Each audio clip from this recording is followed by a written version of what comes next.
이번 추경에서 보니까 좀 대처를 교육부가 좀 철저하게 해야 되는데 못하고 있는 거 아닌가 이런 생각이 듭니다. 교육부에서 2.4조 원 이제 감액을 하고 그 중에서 교부금이 2조 감액인데 행안부는 교부세 감액이 없죠. 네, 그렇습니다. 네, 똑같이 사실은 연동된 건데 왜 행안부는 교부세 감액을 안 하고 교육부만 하는 거잖아요. 행안부는 돈이 부족하고 없으니까 달리 적용을 하고 우리만 하는 거거든요, 지금. 뭐 제가 잘 아시니까 예, 간략하게 말씀을 드리겠습니다. 지금 지방교육 재정 교부금 20.79%는 내국사 연동되어 있습니다. 그렇기 때문에 금년에 이런 방식으로 해서 그 세입 경쟁을 통해서 감축을 하든 아니면 차차년도에 정산을 하든 간에 정산을 하도록 되어 있는 구조입니다. 그게 안정적인 재원 확보라는 제도인데요. 근데 행안부도 똑같은데 왜 행안부는 그럼 감액을 안 합니까? 그 부분에서는 뭐 작년에 저희가 감액할 때도 일부를 감액하고 나머지를 불용시키는 체계로 했던 것처럼 아니 그래서 금년의 경우에는 알겠습니다. 제 얘기는 뭐냐면은 똑같은 상황이거든요. 행안부나 우리나 교부세 주는 방식이 똑같기 때문에 왜 근데 행안부는 이제 그 부대 조건의 법에도 보면 2년간 이거를 유예해서 적용할 수 있다 이런 조항을 행안부는 적용을 한 거예요. 근데 교육부는 이 적용을 안 하고 그냥 받아들여 버린 거잖아요. 우리도 돈이 남아 돌아가는 게 아닌데. 그리고 지금 안정화 기금도 보면은 23년 말에 9조 원에서 올해 초 3.5조 원으로 기금도 우리도 엄청 지금 줄어들고 있잖아요. 그러니까 교육부가 지금 예산이 남아 돌아가는 게 아니고 아까 우리 김대식 의원님 말씀처럼 여러 가지 우리 교육부도 지금 예산이 부족하고 한데 왜 이걸 철저하게 대처하지 않아 가지고 행안부처럼 해내지 못했냐 이겁니다. 네. 지금 이제 말씀드린 대로 제도적으로는 금년에 세입 경쟁을 통해서 감축하느냐 아니면 차차년도에 정산하느냐의 문제는 이제 재정 운영 사항의 선택 사항이고 그거는 지금 세입 경쟁을 택했는데 사실상으로는 보면 지방 교부세의 경우에는 지금 이번에 추경에 편성되는 재원들 중에서 소비 쿠폰 등 지금 지방 재정을 매칭하는 재원들이 많이 있습니다. 그렇기 때문에 실질적으로 금년에 직접 소요되는 재원이 있기 때문에 지방교부세에서는 금년에 우선 지출하고 차차년도에 정산하는 그 제도를 택한 것으로 저희는 확인을 했고요. 지방교육 재정 교부금이 저희가 여유가 있다는 것은 아닙니다. 뭐 좀 적극적으로 대처를 했어야 되는데 너무 일찍 포기를 한 것에 대해서 좀 문제가 있다 이렇게 생각을 합니다. 이상입니다. 네, 김문수 의원님 수고하셨고요. 다음은 강용숙 의원님. 네, 지금 김문수 의원님 말씀하신 거에 이어서 좀 추가 질문 해보겠고요. 교육부와 또 교육부 관계자, 차관님 모두 다 고생이 많으십니다. 올해 2차 추경에서 교부금이 2조 가량이나 감액되었는데 문제는 이것이 3년 연속 반복되고 있다는 것입니다.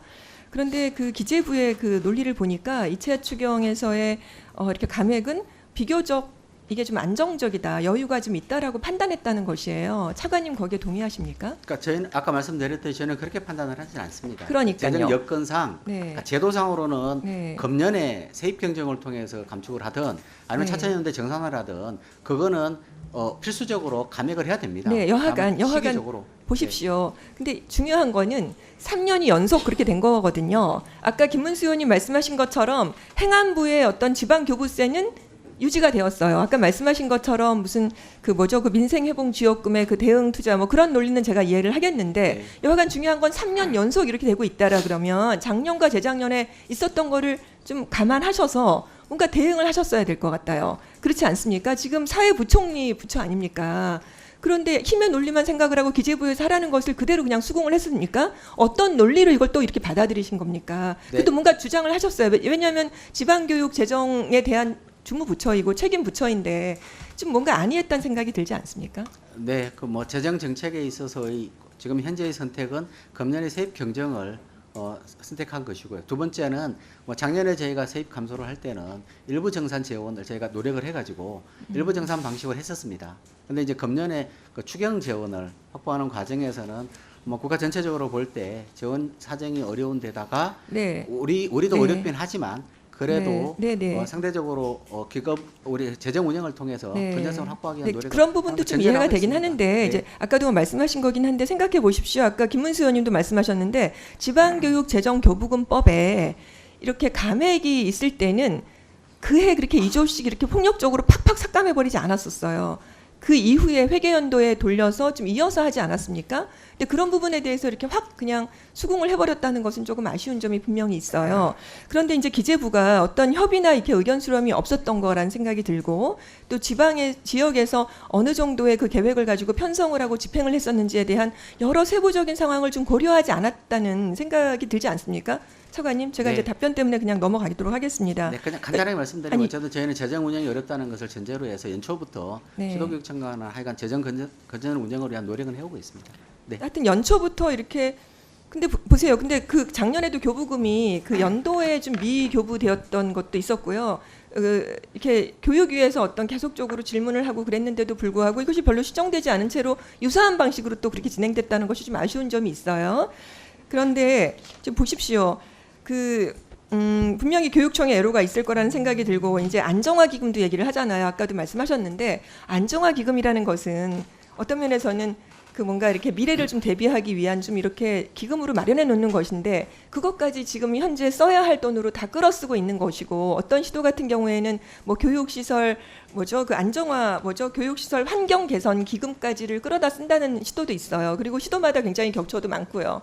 그런데 이제 이런 것들을 메꾸기가 되게 턱없이 부족한데 이걸 좀 심각하게 받아들이셔야 하는 것이죠.